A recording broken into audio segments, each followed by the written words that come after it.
we ask that you check yourself in at the back so we know you are here. I have a few pineapple pig tomato plants in the back as door prizes tonight. They're a class project. Master gardeners are doing a project with tomatoes in the teaching garden. These were some extras.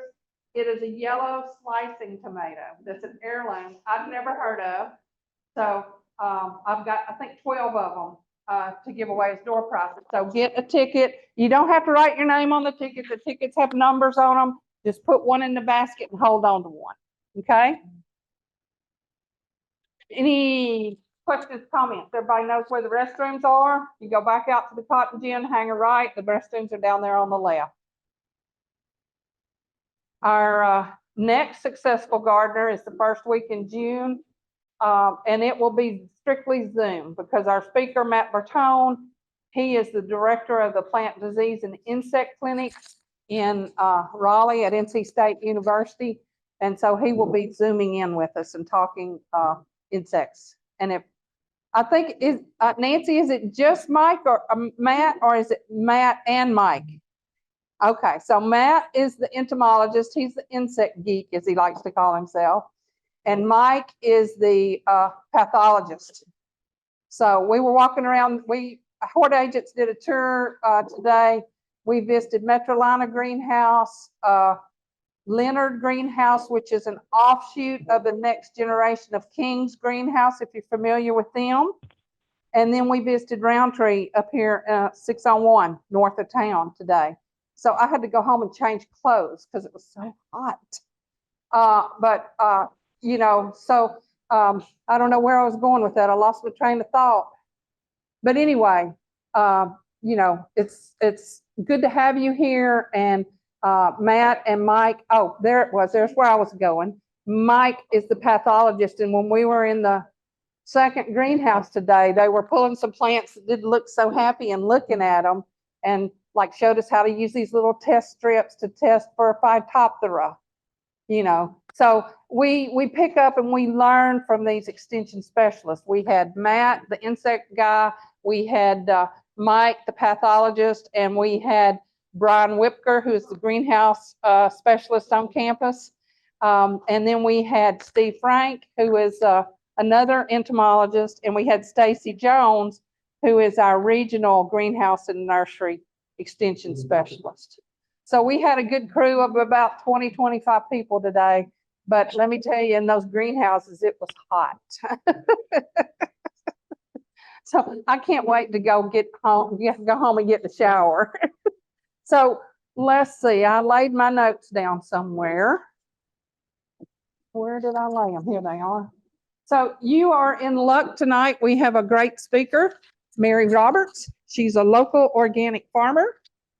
And I'm need to look at my notes to see what I'm supposed to actually be saying. She is the owner and manager of Windcrest Farm. She is a USDA Certified Organic Farm and Greenhouse here in Monroe. And let me tell you, that doesn't come easy. It takes a lot of work, a lot of record keeping, and some money, right? And that's every year. So that's not just once and done. She has to go through this every year. So Mary turned her passion for growing plants organically into a business that supplies market farmers and home gardeners with over 300,000 heirloom vegetable, flower, herb, and fruit plants each year, as well as growing fresh produce for local farmers markets and restaurants. You're still doing that. You're participating with the Food Hub, right? Yep. The Food Hub is an operation. We have a person in our office, Jessica, and she does local foods. And right now, it's only being offered to county employees. But she has producers like Mary, who each week they send Jessica a list of what they have available that week. And then Jessica sends out an email to all the county employees, and we get to place an order. You know, and then the farmers bring it on Wednesdays. They aggregate it and put the orders together, and they have 3 pickup spots on Thursdays.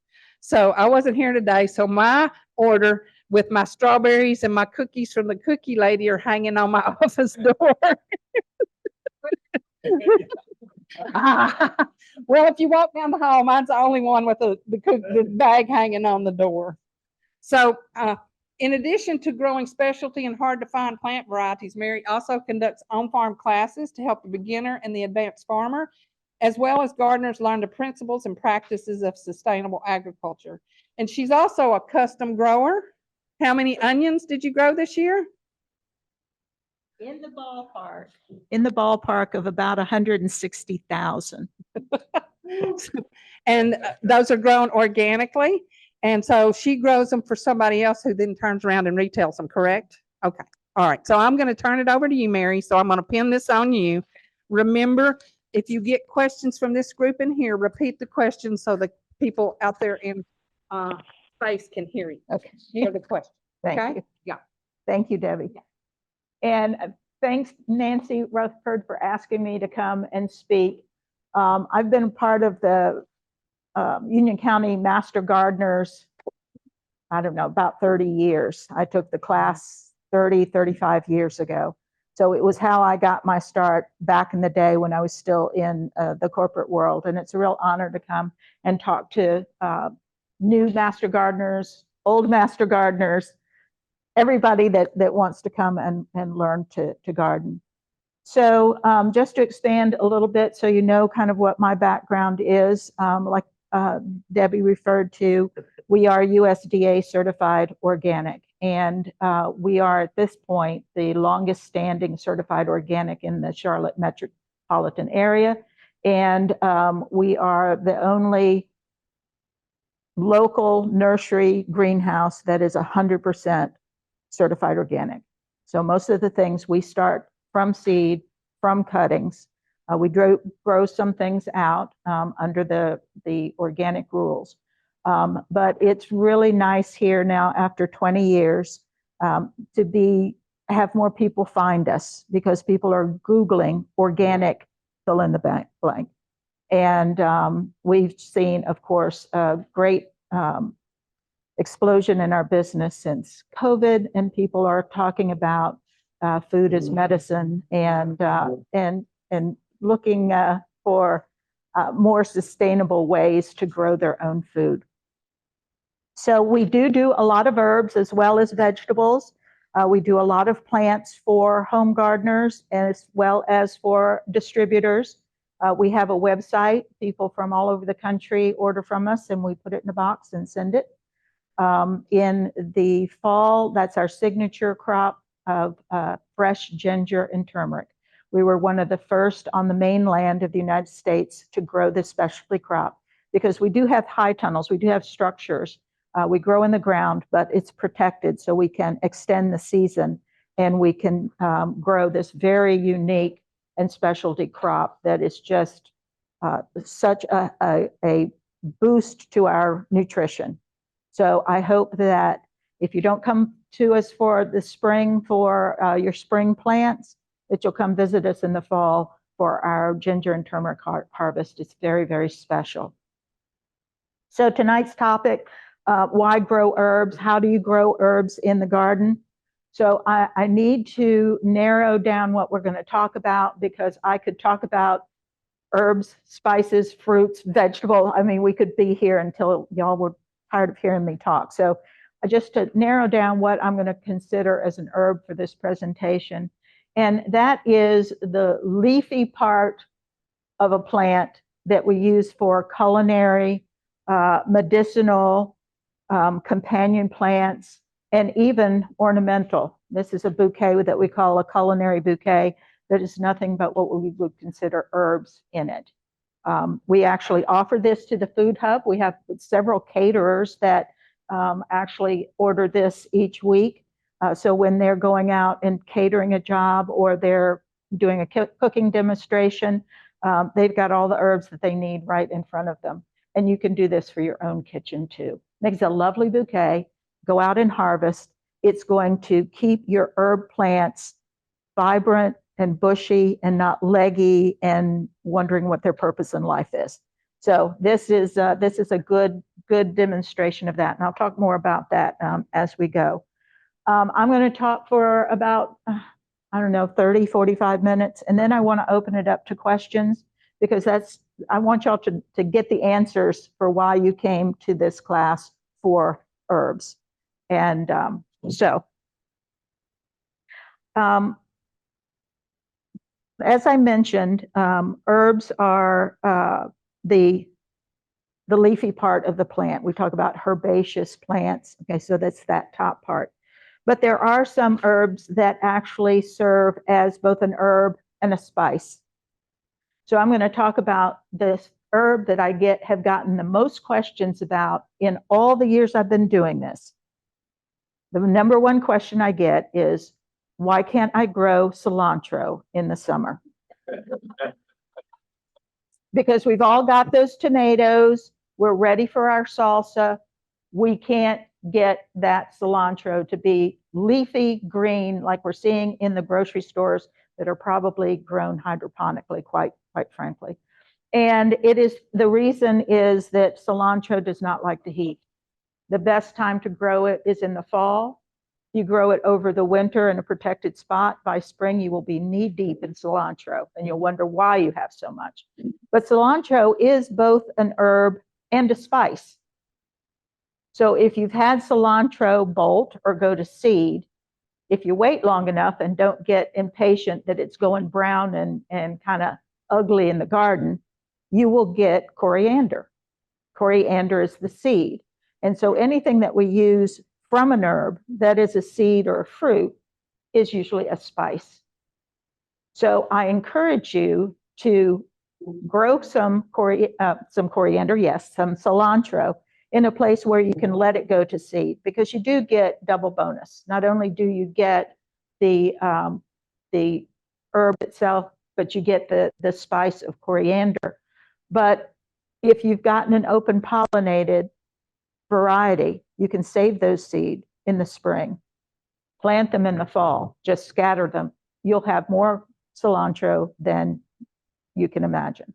And so how do you preserve that? How do you get that cilantro that you want for your salsa and your dishes in the summer when you're up to your neck in tomatoes? My favorite way is to just put it in the food processor with a little bit of water, grind it up, just roughly chop it and put it in ice cube trays and pop those ice cubes out and put them in the Ziploc. When you mix that and let that defrost in those tomatoes, you'll never know that you didn't go out and get fresh cilantro. So that's my number one. I see I'm starting out with the number one tip I have for herbs right off the bat. So thank you very much. We're going to talk about 3 different types of herbs: annuals, biennials, and perennials. So our annuals are those herbs that we're going to have to plant again every season because they don't overwinter. A frost will take them out. So the number one that we think about is basil. And if you have not expanded your world of basil varieties, I invite you now to consider how many different flavors of basil that there are. And I brought a few of them today. Unfortunately, I didn't bring your traditional sweet Italian because we're sold out at the moment before we can get more out of the greenhouse. But there are other basils that we can certainly use not only for cooking with a different flavor profile, but we use basil extensively in our flower arranging because it's fragrant and it's a beautiful filler that is inexpensive and it's abundant. So some of the basils that I have here, this one is called Cardinal, which is a sweet Thai taste. Yes. Okay. And they're your herbs, so if we could just. And I see me. I've tilted the camera and I can see it up there. They can't, see, they're trying to see. They're not gonna be able to see them plugged up. No, but maybe, I don't know. I mean, can see you hold what them? show, they should be seeing Maybe what hold this, one at a yeah. Hold them as you Yeah. talk about. Hold one at a time. Yeah. Okay. All right. One of our favorites is the Cardinal, which is a sweet Thai basil. If you've not tried it, I invite you to invest in a plant because not only is this got a lovely flavor, but it gets a bloom on it that is not your traditional spike basil. It will get a purple bloom about the size of this peony, the size and shape of this peony in purple, deep, deep purple. It is absolutely gorgeous. And another nice thing about it, basils can be prone to powdery mildew. And this one is not. So it's another one to think about. If you like a sweet Italian flavor profile, the dark opal is beautiful, and it gets the traditional spike, and in that spike, the little flowers are pink. So again, it's absolutely gorgeous when we put it into our flower arrangement. The other nice thing about this one in particular is as it gets big and you've got enough to harvest, and this is one of the things that I'll talk about when we talk about preserving our herbs, it's making a vinegar. You can take this, put it into a mason jar, cover it with white vinegar, let it sit for 24, 48 hours. That vinegar will be a rosé color that is just gorgeous. Put that on the table for a salad dressing. You can do a marinade. The aroma that comes from this, it just makes you want to drink the vinegar. I mean, it's just fantastic. So there's different ways to use it other than putting it into spaghetti sauce. Ornamental. The other thing is basil is a fabulous companion plant for tomatoes. Research has actually shown that there is a relationship between the root systems, the exudates of the basil communicating with the roots of the tomato that actually enhance the flavor of tomatoes. So not only are they companions on a plate, but they're companions in the garden. And the bees and pollinators love the blossoms. Those tall spikes are standing up there, just beacons for our beneficials and our pollinators. So another reason to explore some of the basils. This is the dark opal.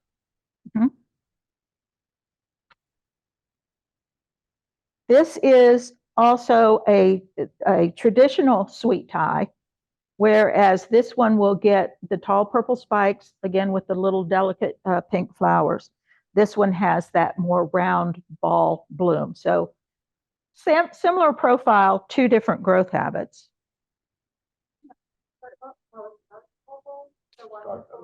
Dark opal. Yeah. Not that I know of, but I'm not familiar that much with that plant. Okay. Oh, is it related to shishu? I know what you're talking about now. That is used a lot with, let me think about sushi, right? Underneath raw fish. No, that is related to the mint family.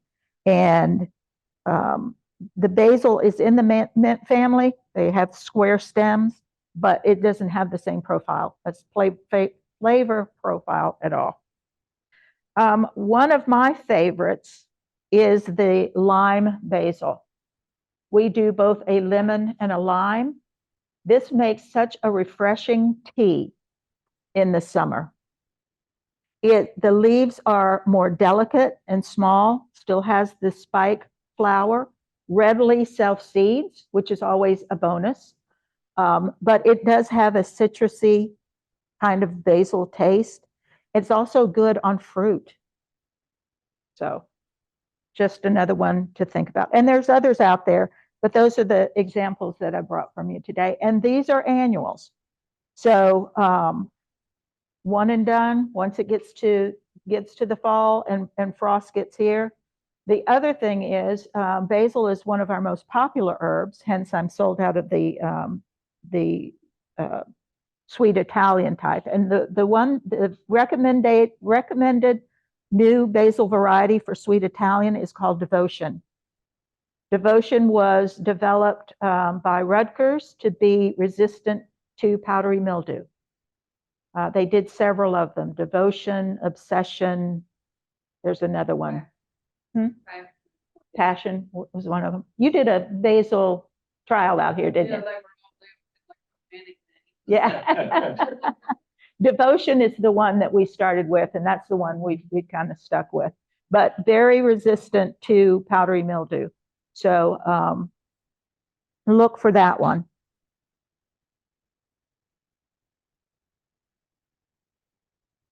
The other two annuals that I'll talk about, I talked about the cilantro, but the other is dill. That is one that is very popular for us, and we do offer it. It's another one that really likes the cooler temperatures. So think about planting it again in the fall, and you'll have it through the winter. And if you time your plantings just right, you'll have those gorgeous dill heads in time for your cucumbers. If you're making pickles, those beautiful dill heads in the jar are nice, but you have to kind of time that. And you can plant it early, very early in the spring. It's very cold tolerant, whereas basil is not. We get requests for basil in March, and basil does not like temperatures under 55 degrees. And that particularly comes into play at night. We might have some warm, we certainly did this year, some warm days, but the nights get cool. So hold off a little bit on your basil. It may survive, but it won't thrive until you get those warmer temperatures. The next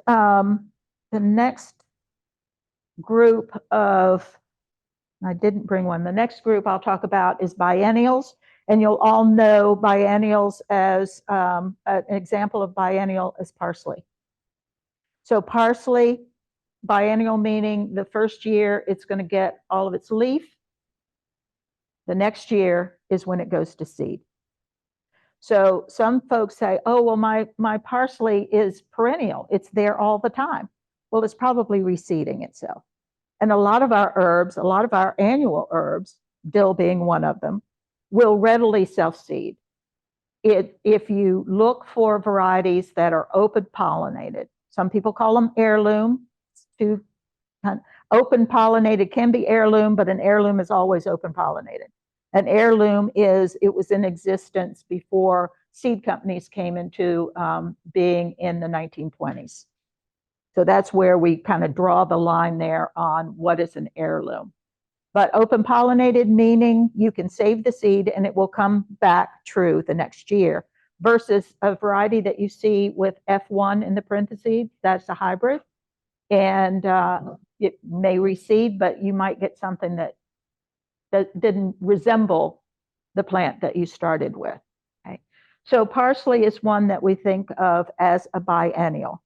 And I haven't bought parsley seed 15, 20 years, because we always have parsley somewhere. We let it go to seed. You get more seed than you can ever imagine. I don't replant a mother plant, because that seed gets carried along by animals, wind, whatever, and all of a sudden I have another plant that goes to seed, and it's perpetual. So when you get a good open pollinated parsley, you'll never have to buy parsley seed again. We always have one that's either in the cycle of being its first year and in leaf, and the second year cycle of producing seed for us. Then there is the perennials. Those are the ones that we plant once and hopefully don't have to plant it again, because it lives every year. But there's a little bit more maintenance with the perennials if you want to keep that plant vibrant year after year after year, and that is pruning.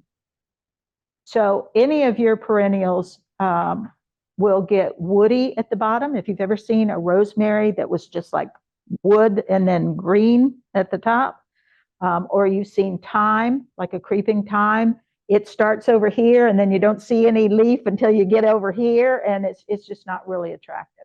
But if you will keep pruning that perennial back, the sage, rosemary, thyme, oregano, if you keep pruning those back, they will continue to flush at the base. Rosemary, did I say rosemary? they will continue to flush at the base, and you will always have that lush growth and not that woody base to it. So you might say to yourself, well, how much rosemary can I use in a day? Why am I, I don't have anything to do with it. But our saying is we harvest for today and we harvest for tomorrow, meaning I'll harvest some for fresh and then I'll take some in and dry it. Because in the winter, that rosemary or that sage or those herbs are not going to look appetizing probably. That plant's kind of gone dormant. So now I have my stash of dried herbs that I can call upon, and I'm pruning my plant at the same time. I don't have to make that a chore. If you wait too long on a perennial herb that's gotten really woody and you really cut it back hard, chances are you'll kill it. So this is an incremental thing that you can do. You just go out. You have chickens, oregano. There's where all your oregano is going. Give it to the chickens. It's an antiviral. They love it. You might get a little Italian spicy eggs out of it, but it's a good way to get some of that done. Rosemary, one of the ways to prune back rosemary, because it can get quite tall, we don't want to take more than 1/3 of the plant. And we like to cut it long and deep to kind of open up the bottom a little bit, get some airflow on it. What's nice about that is you can dry it, but those long rosemary sticks make fabulous skewers for the grill. Or dry them out. For years at the market, I sold this. It was kind of like just such a bonus to sell so much of this. I take the rosemary sticks and dry them, bundle them up with a nice little jute ribbon on it. And it's just like the grilling wood, right? You get the wood and you soak it and it's wet. Now you throw it on the hot coals and you got all this fabulous smoke coming out, and people bought it all day long. And it was just from me pruning the rosemary on the farm. So everything has got a use.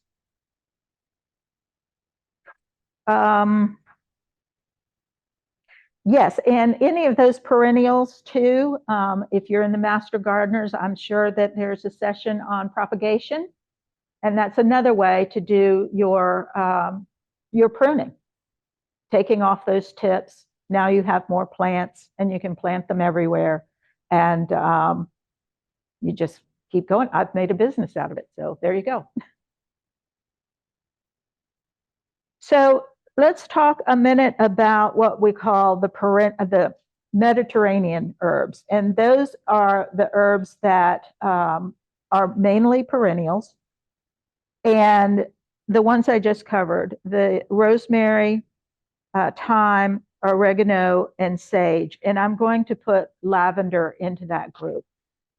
We grow 25 different varieties of lavender. And lavender can be a challenge to grow, as well as some of these other herbs, in our hot and humid area. And it is the humidity, the moisture, the wet feet that will take those plants out. That's where you get loss of those Mediterranean herbs. And we call them Mediterranean herbs because, of course, that's the region of the world that it comes from. But think about that in geography and climate and the topography, right? We use the phrase high and dry, mountainsides, rocky, breezy. You're not getting a lot of stagnant air like we have in the Piedmont. So what happens with these Mediterranean herbs is a lot of times the moisture, the humidity will sit right at the crown, whether that's coming from the atmosphere or it's coming from the ground. And if you've ever lost one of these herbs, it starts to go gray at the base, and then it just comes right up the plant, and then it's gone. So to prevent that from happening in the first place, we want to recreate that Mediterranean topography. So what does that mean? That means maybe raised beds a little bit so that we've got some really good drainage coming away from the roots. That means pruning so we can get some good airflow out underneath that plant. We want to drive that air. We want nice spacing.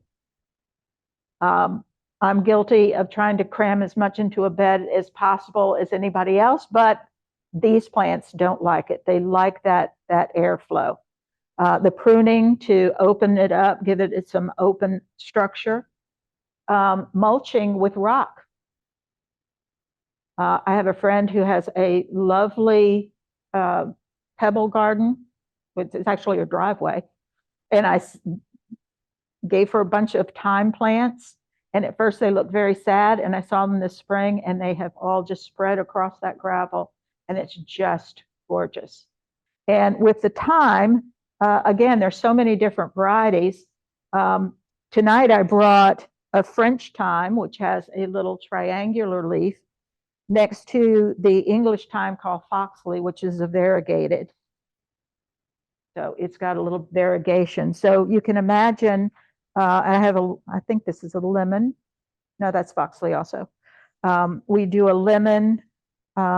We do several different English varieties, but planting them all together and letting them go across that gravel where it is nice and well draining is a way that you can put quite a few plants in there, but it's got that well draining base to it. Planting things next to a concrete walkway, patio, the heat of that concrete in the summer actually is driving some of that humidity away. You combine that with some air circulation, you'll have a better luck with those herbs, and in particular, lavender. The biggest lavender that I've ever seen was planted around a heat pump. And it was in full bloom, and the fragrance was unbelievable, but it was that air coming out of the heat pump, even though it was hot air. It was that air circulation that was making that so successful. Now, we do have flowering herbs too. Lavender is one of them. We don't typically think about lavender. We do a little bit with culinary. We think about it as aromatherapy, which is another benefit of growing herbs.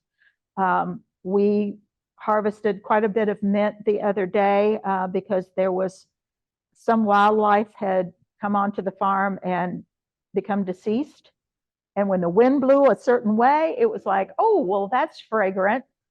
We just harvested a bunch of mint and tromped around on it, and we didn't have to worry about it. So there you go, aromatherapy and an air freshener. In this culinary bouquet that I have here, you might recognize chives. Those are edible flowers, so sometimes we can think of herbs as edible flowers also. This is cilantro that was in the greenhouse, so it has started to bolt. And some folks they want the leaf, but this still has quite a bit of flavor to it. This is a scented geranium. I think this is the lemon rose.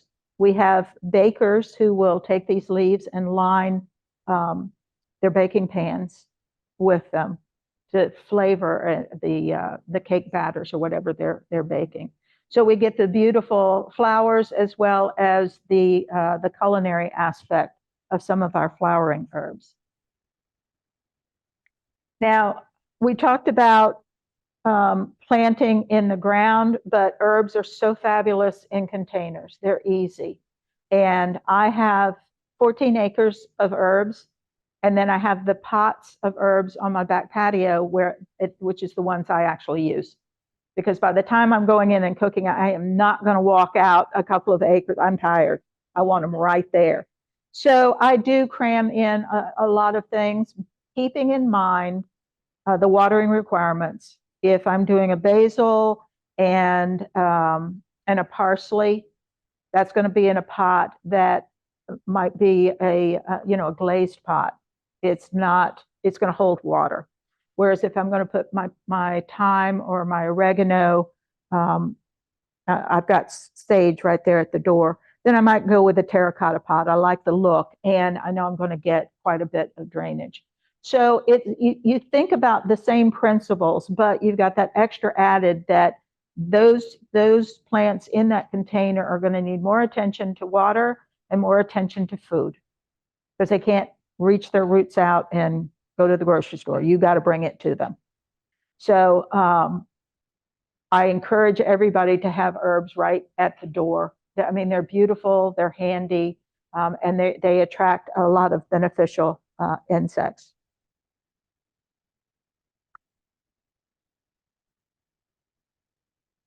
Make sure I forgot my.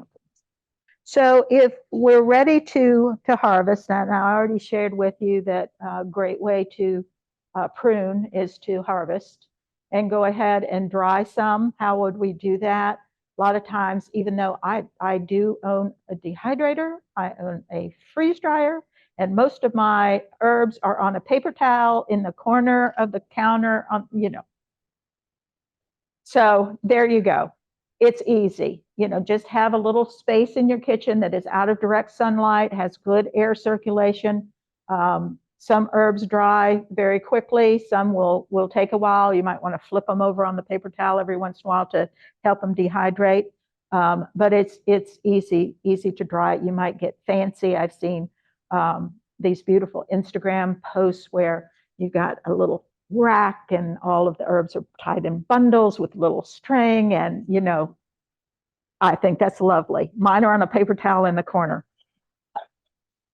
The best time to harvest is going to be after the dew has dried, but before the hot sun has started to wilt your herbs.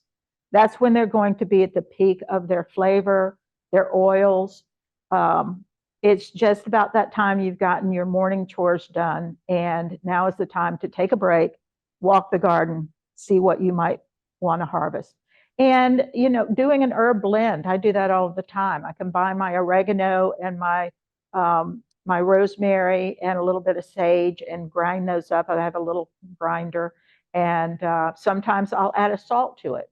There for years at the market, I offered an herb salt, and we would dehydrate it, and I would have different flavors, and they were really a good seller. Now you see them everywhere, but back in the day, this was something new, and you can easily create your own.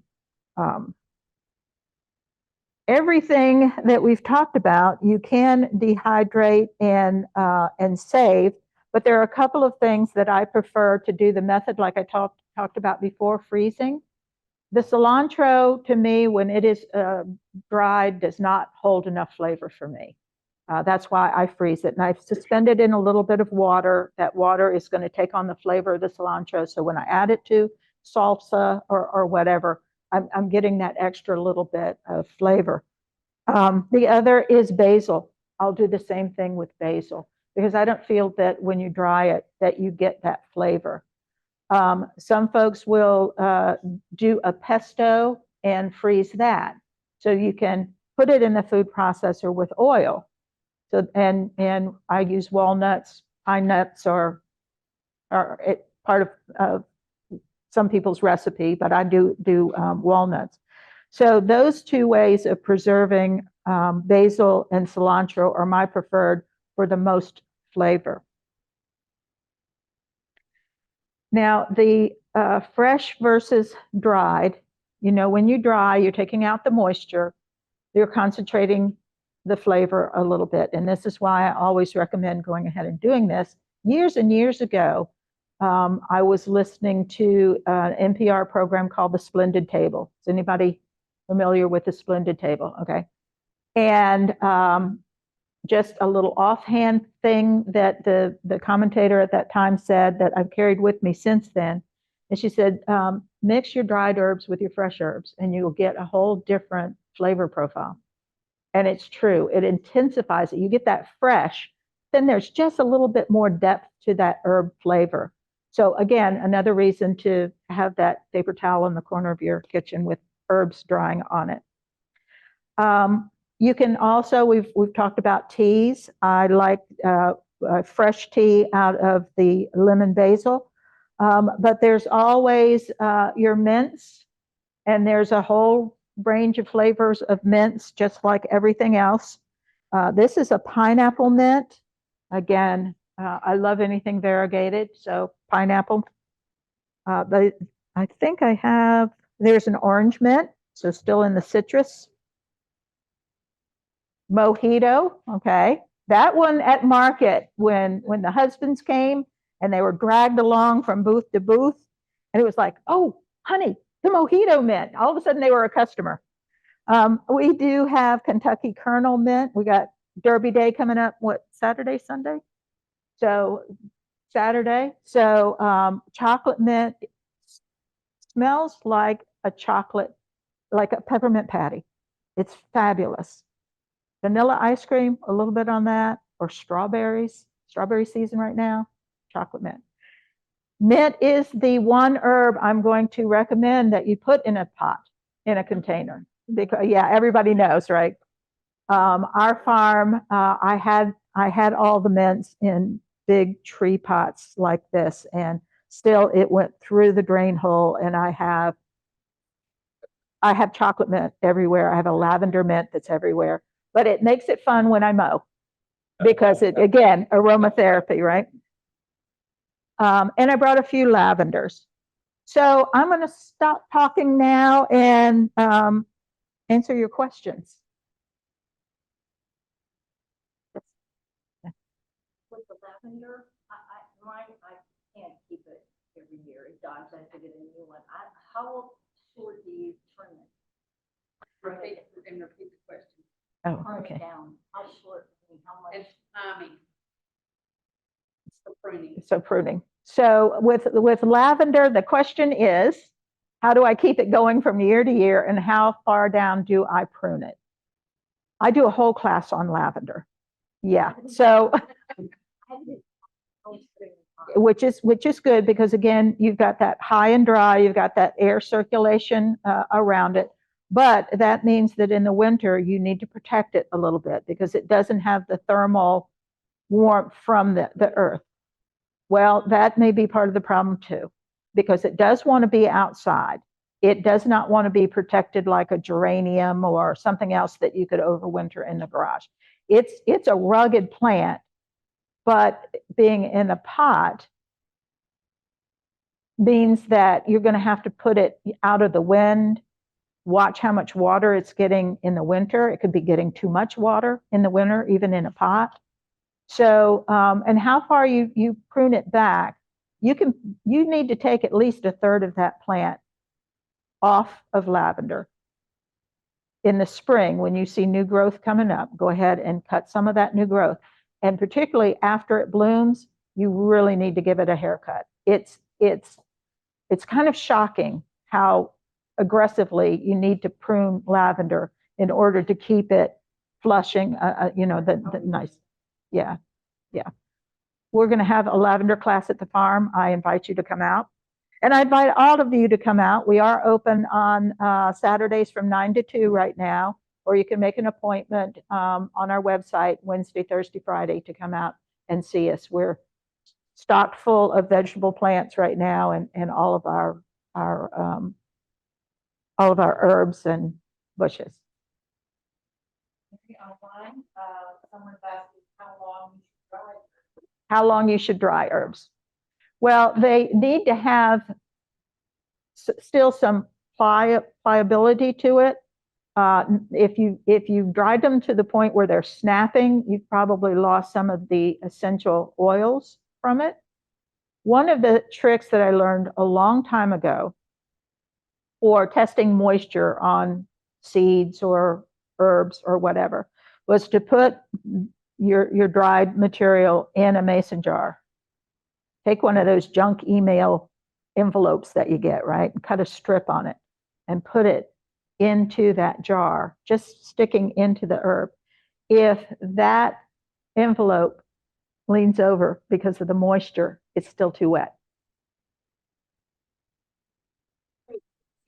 Yes. So you put the dried material into a jar or a cup or something, it's where you have the math.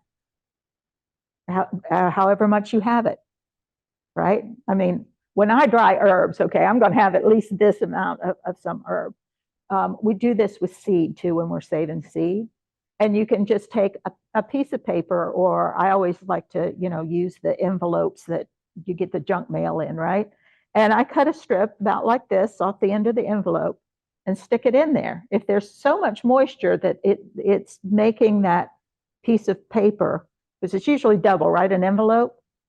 If it kind of wilts, so to speak, it's still drawing moisture out of there. And you're going to be prone to some molding.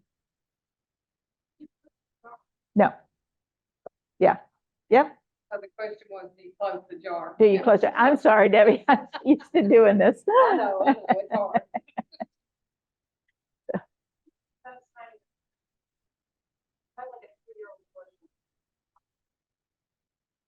I would do it now.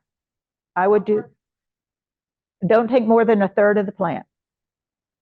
Don't take more than a third. It is more stressful on the plant to wait a year or two, and it's getting woody.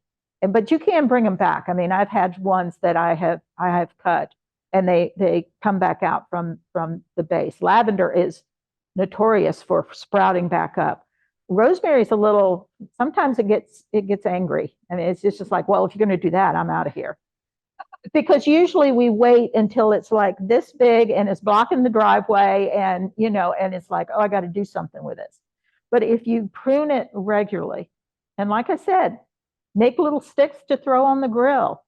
Father's Day is coming up. Now's the time to do that, so you can give little grilling bundles, to Dad.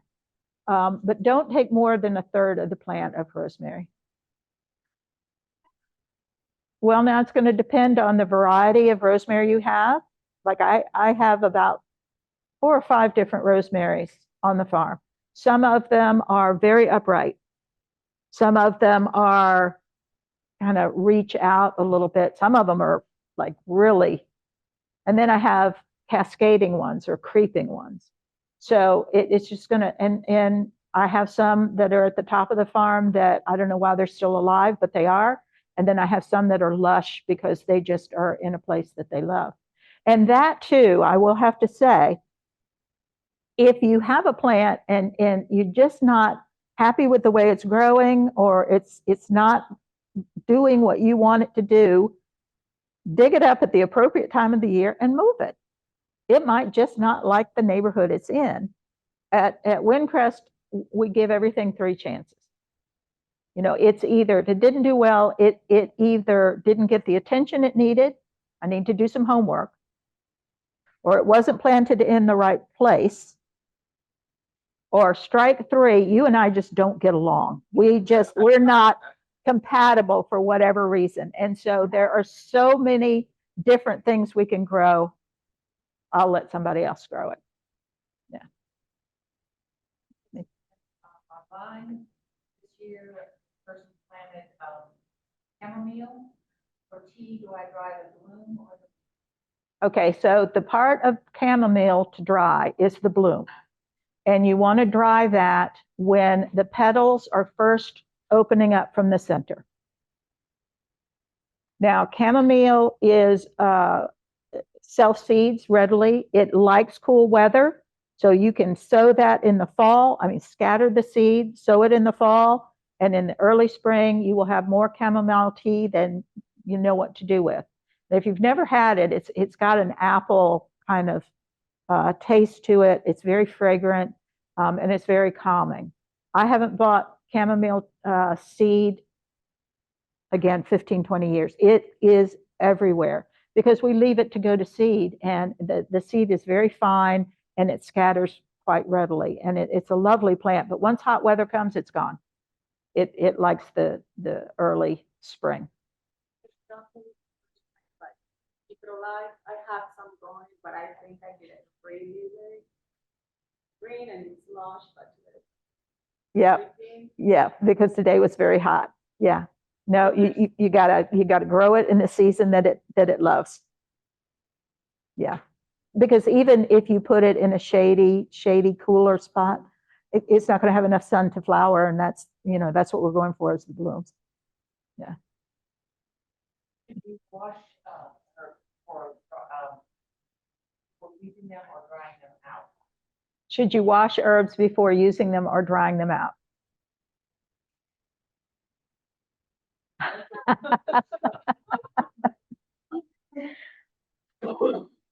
I don't personally wash, but I am inspecting for insects and for any foreign matter that I don't want on there. Dust is sometimes the biggest, problem. I will wash things that are delicate. I just tend to, I don't, but I think you have your own aesthetics. The thing is that when you do wash them, now you've got that extra time for drying, and just try to remove as much of the water as possible without bruising the leaves in doing it. I see eucalyptus. Do you consider it an herb, or is it a completely different thing because it comes from a tree? I would consider it an herb. Eucalyptus is an herb because it comes from a tree. Yes, because it is the leaf part of the tree. It does have therapeutic qualities. I mean, we love it for the fragrance. We sell a lot of eucalyptus.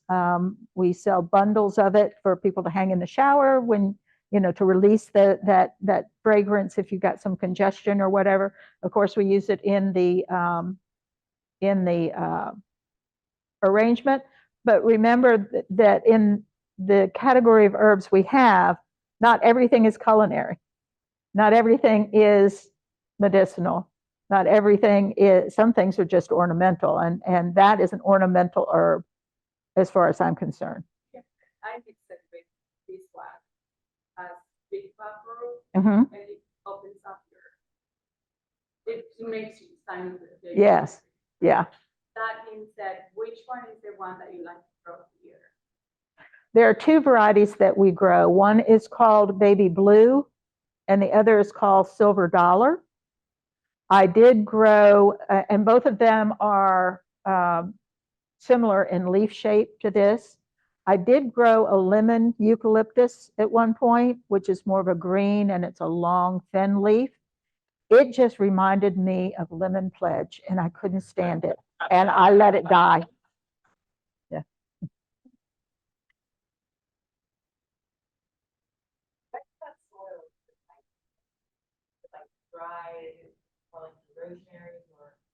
Okay, the question is, what kind of conditions does eucalyptus like?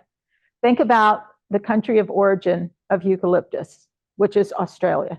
Okay, so it's a desert-y, dry kind of plant. Yeah, it does not, and if you rub the leaf, it's very thin, it's very dry. Things that naturally are plump are going to require more water. So that's another kind of gauge you can use. How much water does this need? Well, if it's got big, plump, glossy leaves, it's probably going to need some more water than something that's like a eucalyptus or a rosemary. No worries. Did you start them from seed, I'm assuming, or did you get the tree already established? The question is, did I start eucalyptus from seed? And yes, I do. I start as much as I can from seed. Mm-hmm. And do you sell these? I do. You have these that's for sale like these others? Yes, Okay. yes. So everything up here is available this evening, including this peony bouquet. This is the first peonies that we have harvested from Windcrest Farm. We planted these plants 5 years ago and have been waiting. We got one peony last year, and we've got a bunch of them this year. So that bouquet, and we do fresh bouquets. It's one of the products of Windcrest Farm. And I invite you to sign up for our newsletter so you hear about everything that we bring out during the year. But that is available. This culinary bouquet is available. It's got oregano, mint, cilantro, parsley, rosemary, and thyme. All these basils are available. I've got some different varieties of rosemary, mint, lavender and thyme. For those of you that want to try doing some cilantro and dill, and if you're trying to, if now's the time that you want those herbs, I highly recommend getting some seed. We are a dealer for pie mowing seed because they are 100% organic, and it's what we use. We use to seed most of our plant. But find a shady spot that's got a lot of water and sow a couple of seed every 2 weeks. Succession plant. You won't have a lot, but if you're just bent on having these fresh herbs during the out of the summer, that's the way to do it.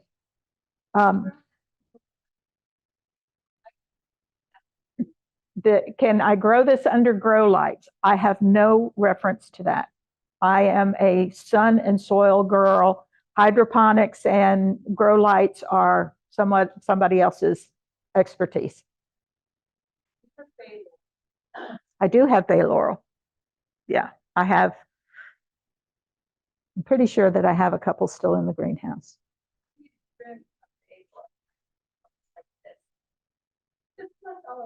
The question is, how do I trim a bay laurel? A bay laurel, I have seen them in Charlotte that were actually trees. I mean, they will, in the right environment, they will grow into trees. A lot of people grow them in containers and bring them in thinking that they're not hardy. I've had ones die outside and I've had ones live. But again, what I like to do is prune incrementally instead of making a project where you're just really hacking the thing. A third is always safe for me. Like, is it supposed to be like a central leader and then? Well, you can train it. You can train it to be, you can let it go wild or you can train it. Yeah. You can harvest them at any time. Oof. I just go out and just pull a couple off the tree. Yeah. So pruning or popping them. I just pop them off.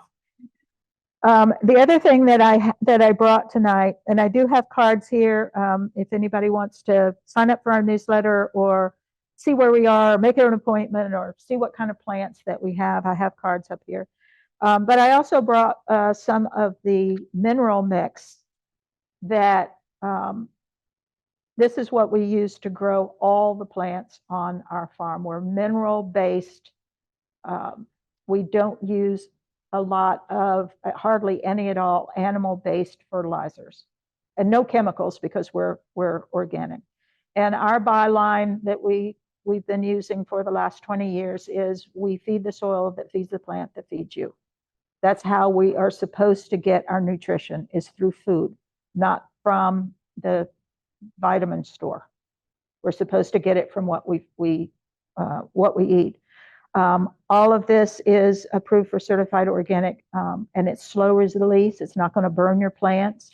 You do need a good biology in the soil, like compost, to help deliver it to the plant, but a little bit goes a long way. Now, having said that, for our herbs, if you over fertilize your herbs and you get too lush of a growth, you're not going to get the flavors that you might get from a plant that's stressed. A lot of the things that make herbs medicinal and flavorful are compounds that plant is just using to survive. So if it's had a rough time, it's pulling out all the stops in order to survive.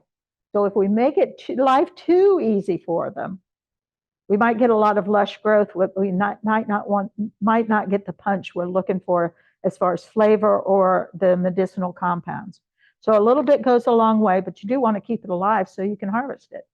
So I just brought this. If you have any questions, there is a QR code on it, and on my website it tells everything that's in the bag and why. How long does it take to get your lavender that size from seed? All my lavenders are from cuttings. I don't do any lavender from seed. And these are less than a year old. I mean, I think I took these cuttings in the fall. And we were late in potting them up, so they probably should be about twice that size. Has I gotten in the greenhouse and gotten them into a bigger container. But it takes about 9 weeks for a cutting to really root to a point that we're going to pull it out of the tray and pot it up. It's moist, but it's very well drained, very well drained. So we are watering every day, but that water is not sitting there at all. So it's like if you think about taking a sponge and wringing it out, you've got moisture in there, but you don't have, you've wrung out all the water. When you talk about planting Mediterranean type plants, they want drier conditions. I guess here, is it just if you put it in your regular potting pot with the potting mix and you create that environment by your water, by controlling your water, or should you actually make a different kind of soil? Okay, so the question is the soil type for Mediterranean herbs. And it goes along with, it's exactly the same answer that I just gave for the lavender, because lavender is Mediterranean. You want it to drain well. So in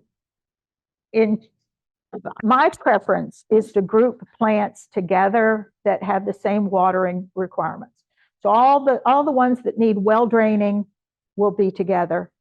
And all the ones that are like parsley or basil, they will wilt in a heartbeat if they don't have enough water. So I want a soil structure that's going to hold a little bit more. So I'm not out there watering it, every 2 hours. Does that answer the question? But like sand, or you would put like a little bit of gravel or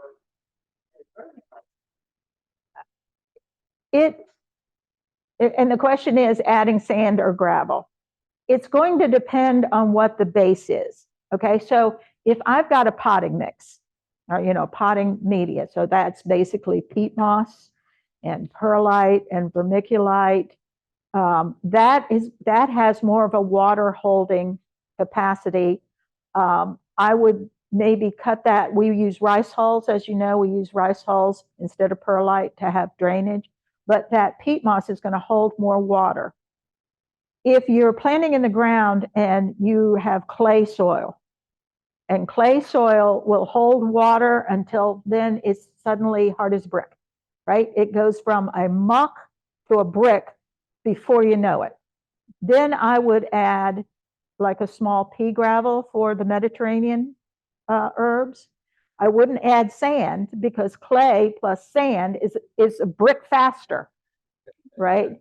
So you want to add something in there that is providing the drainage. Now at Windcrest Farm, I'm 7 miles from the South Carolina border, and I live off a road called Sandy Ridge Road. I have sandy soil. Now the problem for me is I need to build humus in there to hold more in my ground, to hold more moisture. I can't keep moisture. I got great texture. You come out and go, wow, you just kind of dig in the soil and it's great texture, but it doesn't hold moisture. So it's going to depend on what your base is. Is it my sandy soil? Is it your red clay? Is it a potting mix out of a bag? It's something that's why we're gardeners. We play around with this. We come to classes, we ask questions, and we see what's working for our particular microclimate, our particular base, our particular patience and tolerance for babying things. That's how we kind of pick things. Yes. I grow flatleaf parsley every year, and it goes along beautifully, and then all of a sudden one morning I'll go out and every leaf is gone and there's caterpillars on it. I know they're butterflies, but they eat the entire plant. Is there any way of helping that? Okay, the question is how to save parsley from butterflies, caterpillars. And we just have a bunch of it. And we have a bunch of butterflies. But we also have someone on the farm that has a butterfly hatchery, and she goes over and takes the butterflies off and takes them home to her hatchery. So they survive, and so does our parsley. And you could cover Yeah. the parsley with a like floating row cover, keep the butterflies off of it. Okay, thank you. Yeah. We have several plants on the farm that just, you walk out one day and they're just sticks, but they're covered with the butterfly caterpillars. One is parsley. The other is our bronze fennel. They love the bronze fennel. And rue is another one, and passion flower. So I have no doubt that we are contributing to the butterfly population of the world because we have those host plants, and it's so much fun. I mean, I just go out there and watch them eat.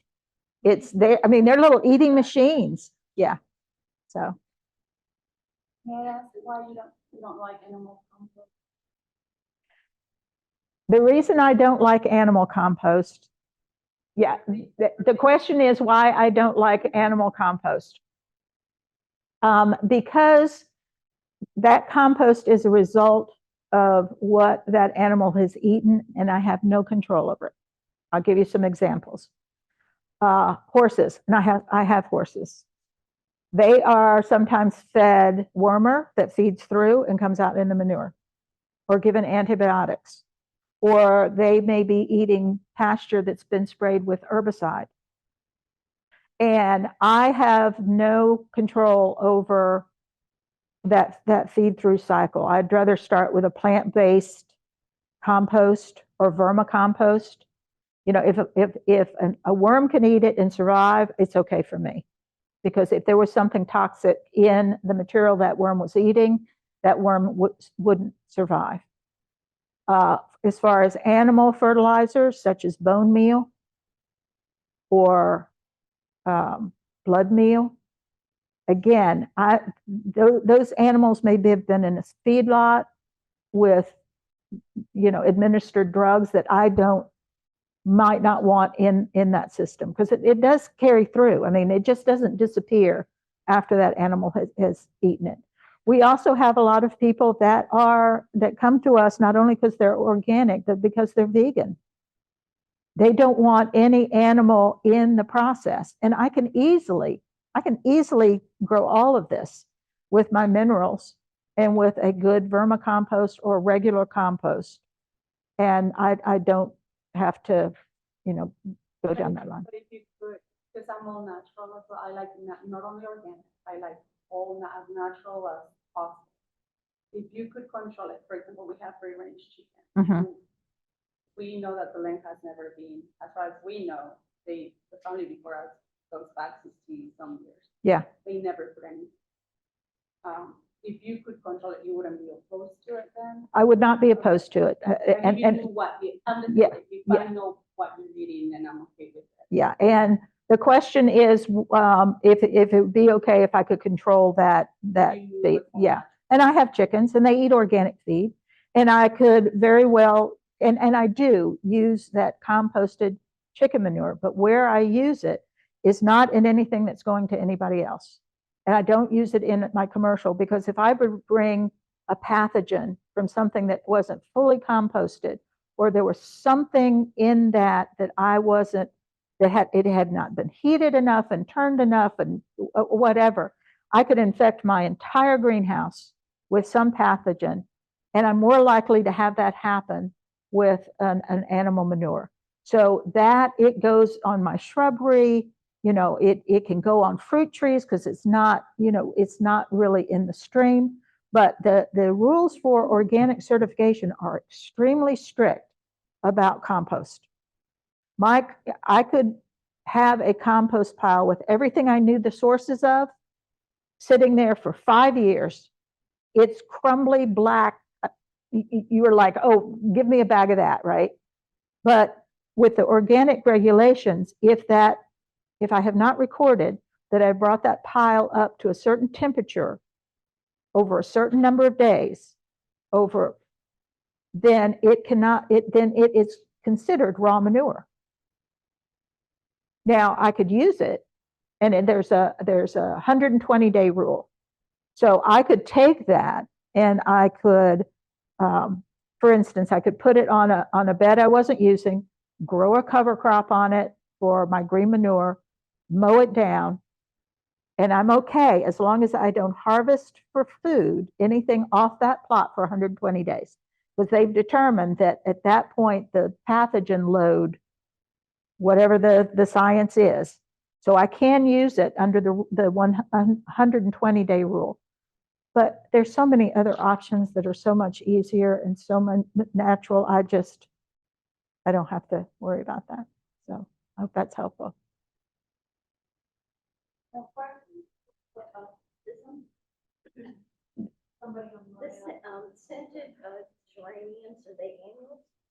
Scented geraniums are what we call a hardy annual or a tender perennial. We do bring them into the greenhouse because we want to propagate them.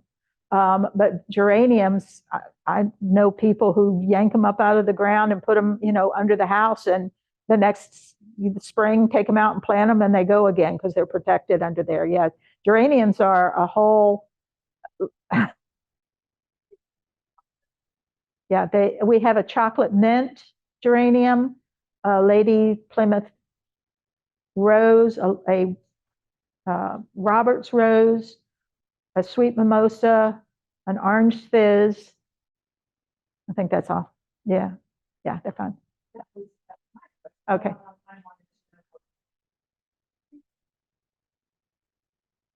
Yeah. The one you mentioned about. Yeah, this one here, this geranium is the lemon rose. And you're welcome to just rub that leaf. It's really nice. So you said earlier that you have containers around your house with the herbs and stuff. Mhm. Do you have companion planting with those? The question is, do I do companion planting in my containers? And yes, I do. Yes. It depends on the season. So right now, over the winter, I had pansies, which are edible flowers, and red Russian kale. Trying to think what's off the patio right now. I need to refresh most of my herb pots because I used them all. But again, grouping Mediterranean together, your leafies like the basils and parsley. I always have a pot of regular chives, which are in bloom now, and garlic chives, which bloom in the fall. The lovely star umbrella kind of flowers that we use a lot in arrangements. So also known as Chinese leeks is the garlic chives. Do you have to test your water, when you're watering, food for, to make sure there's no E. coli in your water, or there's no arsenic, or how often? So the question is, do I test my water for pathogens with my certification? And yes, I'm required to have a test every year. I also have to show soil tests that I am improving the soil. So it doesn't have to be a particular number, but I have to show a trend. I am also subject to a random audit of plant material, which I had last year. They show up and they say, we're taking tissue samples. And they went through the greenhouse and out in the field and took several samples. And the report was 2 pages, 2 columns of the chemicals that they are testing for. And we were negative for everything. So, yeah, thank you. Thank you. And I'm just going to rant here a little bit. I have to pay for that privilege, whereas conventional agriculture does not. I have to pay to prove that I use no chemicals. So that symbol that you see on here, that is telling a story. And usually farms that are my size don't go through the effort and the paperwork and the expense of doing this. But it's something I believe in, and it also tells our story. So if I can't get in front of you and talk to you and tell the story, then that symbol is telling. So that's not to say there aren't some very good farmers in Union County. I know a lot of them. Have a conversation with them, because most everybody is trying to do the right thing. And but you just have to know the right questions to ask. And but the conversation is important. So yes. How did you come up with the name of? The way that I came up with the name of the farm, I've been on that property for 48 years. And when I moved onto it, there was not a blade of grass or tree on it. Soybeans had been harvested off of it. And my little house, a contractor had built it as a little spec home. And I was standing on the hill behind my house, and the wind came up, and I said, this is Windcrest Farm. And that's all there is to it. Are you allowed, so if you want to be USDA organic, this is just as a consumer, are you allowed to bring in soil as long as it says USDA organic, as long as it's verified? Because I've been looking into soil, and I think there's a lot of issues with like just getting soil from you don't know where. Yeah. A lot of them, I think it's just one company only, or maybe. Okay, and I'll explain what that is. Okay, so the question is about making sure that your soil is organic. How can you trust the soil? So there is an institute called the Organic Materials Review Institute, OMRI, OMRI, OMRI, and they're a independent clearinghouse, kind of like the Good Housekeeping Seal of Approval. So if a company wants to be certified for organic production, whether that be soil or fertilizers or anything that goes, pesticides, because there's biological pesticides, anything that goes into the production of an organic product, they can, at great cost, submit samples to OMRI, the Organic Materials Review Institute. They test it for everything, and it's quite expensive. But once you get the OMRI seal of approval, that says there's nothing in there that goes against the National Organic Program rules. Okay, so the National Organic Program, NOP, is the rules that the government has set out that says this is what we say is allowable for organic production, and this is what is not. Every system is flawed. You'll find somebody to argue against it, but that's not what we're going to talk about right now. So with my certification, what I have to do is I have to submit to my certifier everything that I'm going to use for production. Everything. The minerals, the soil, the containers that I use, everything that goes into the entire process, all the way to the boxes that my produce goes into, if I'm going to do that. If it carries the OMRI symbol, I'm home free. I don't have to do anything else. I'm golden. I present that OMRI certificate. My certifier says you're good to go. If I don't use a product it could still be on the National Organic Program list, but my certifier is going to charge me $25 to do the homework to make sure that it's still on, like they don't know already, but that's the way that they make their money.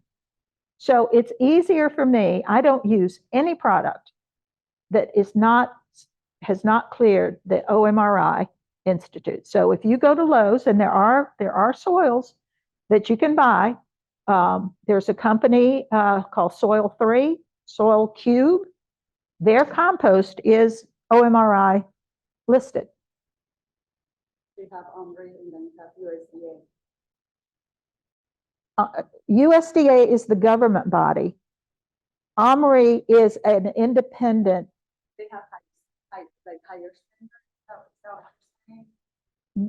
They have made a business of making sure that products adhere to the government's, the USDA NOP standards. Yeah.